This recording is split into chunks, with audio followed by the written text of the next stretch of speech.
La Chine et l'Afrique entretiennent des relations de longue date et qui ont souvent connu des tumultes liés non seulement à la situation politique interne à la Chine, mais aussi à la situation qui prévaut sur la scène internationale.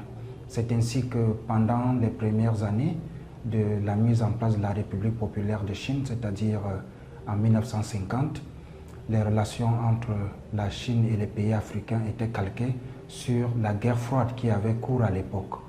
Et la Chine entretenait des relations privilégiées avec des États qui partageaient l'idéologie communiste. Mais en même temps, elle prônait le non-alignement.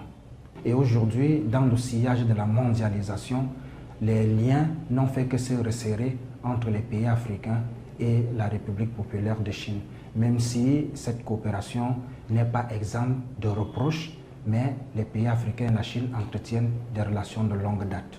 C'est ainsi qu'une pratique diplomatique s'est instaurée, à savoir que le dirigeant chinois qui, en début d'année, entame une visite à l'extérieur, commence par l'Afrique.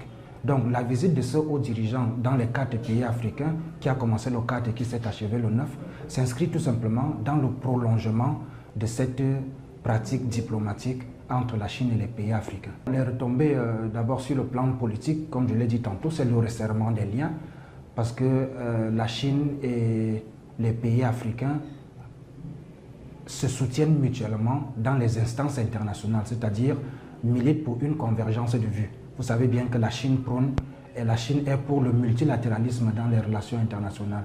Et c'est le vœu que partagent également la plupart des pays africains. Donc cette visite aussi se situe dans le prolongement de la coopération, le forum de coopération Chine-Afrique qui a 20 ans, qui a eu 20 ans l'année dernière, qui sera sa 21e année cette année, et qui permet à la Chine de se retrouver avec les pays africains de temps en temps pour discuter des relations entre la Chine et l'Afrique de manière générale et aussi des relations bilatérales entre la Chine et chacun des États. Maintenant, sur le plan des retombées économiques, je crois que les pays africains attendent beaucoup de la Chine le transfert des technologies, puisqu'elle-même a bénéficié du transfert des technologies pour amorcer son développement. Parce qu'en 1978, lorsque Deng Xiaoping met en place la politique d'ouverture au monde extérieur, elle a commencé par attirer les investisseurs étrangers. Et elle a ouvert, la Chine a ouvert des zones économiques spéciales situées notamment au sud de la Chine et qui ont servi de catalyseur pour le développement de la Chine. Donc les pays africains attendent aussi à leur tour que la Chine fasse ce transfert de technologies-là pour que les pays africains amorcent aussi leur développement. Mais il y a aussi les partenariats économiques, puisque un peu partout en Afrique, beaucoup de pays ont lancé les mouvements d'émergence à des horizons divers. Au Cameroun, par exemple, c'est l'horizon 2035, ailleurs c'est 2030, 2025, etc.